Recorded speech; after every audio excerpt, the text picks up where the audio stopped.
ইসলামের আলোকে কেউ নিভিয়ে দিতে পারবে? ইসলামের গতিকে কেউ থামিয়ে দিতে পারবে? এটা অসম্ভব। এজন্য ইসলামের বিজয় সুনিশ্চিত। আমরা যারা লেগে থাকতে পারবো, আমাদের কপালকে উজালা করে দিবে কে?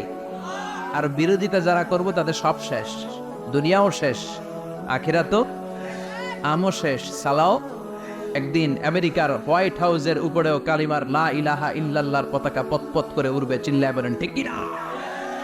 এই কোরআনের আইন দিয়ে আমার দেশ চলুক, আমরা চাই কি চাই না? এই কোরআনে ধর্ষকদের বিচার আছে না নাই? অবিবাহিত ধর্ষক হলে 80 ব্যাট, 100 ব্যাট। আর যদি বিবাহিত ধর্ষক হয় ডেথ পেনাল্টি। সৌদিতে করে হেড অফ, মাথাটাকে নুইয়ে তলোয়ার দিয়ে এক কোপ মেরে গর্দানটা আলাদা করে দেয়, ঠিক কিনা? অনেক দেশে ডেথ পেনাল্টি করে হ্যাঙ্গিং এর মাধ্যমে, ফাঁসির মাধ্যমে। দর্শনের বিচার বাংলাদেশে সহজে পাওয়া যায় না, কিন্তু কোরআন দিয়ে বিচার করলে ওই বিচার আসরা নাই। নোয়াখালীর এক বোনকে দর্শন করা হয়েছে, গোটা বাংলার জামিনে এই নিউজটা আসরা নাই। কোরআনের বিচার থাকলে আলটিমেটার মতো 24 ঘন্টা, 24 আওয়ার্স, 24 আওয়ার্সের মধ্যে ধর্ষককে ডেকে এনে বাইতুল মোকাররমের স্কয়ারের সামনে লক্ষ মানুষের চোখের সামনে ফাঁসির রশিতে ঝুলিয়ে দেওয়া হতো। বড় বড় চোরগুলোর হাত কেটে দেওয়া হতো। কলা চোর, ডিম চোর, মুরগি চোর না, বড় বড় সাইজের চুরি যারা করে 1000 কোটি টাকা মেরে দেয়, দেশের 12টা বাজিয়ে দেয়, দেশের 10-এর সর্বনাশ করে, সিমেন্ট খাইয়া, টিন খাইয়া, রড খাইয়া সব হজম করে।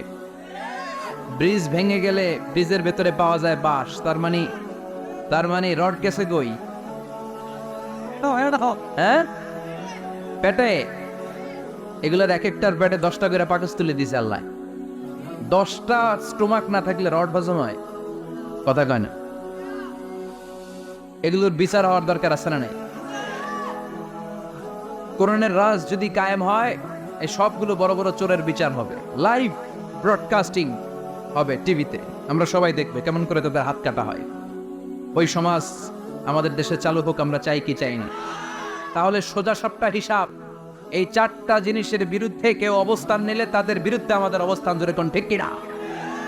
আর এই 4টা জিনিসের পক্ষে যারা কথা বলবে তাদের জন্য আমাদের অন্তরে দোয়া আছে না নাই? এক হচ্ছে আমার রব,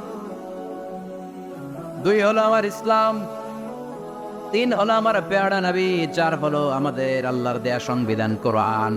এই 4টা জিনিসের বিরুদ্ধে কথা বললে খবর আছে না নাই? এই 4টা জিনিসের বিরুদ্ধে কথা বলা হবে।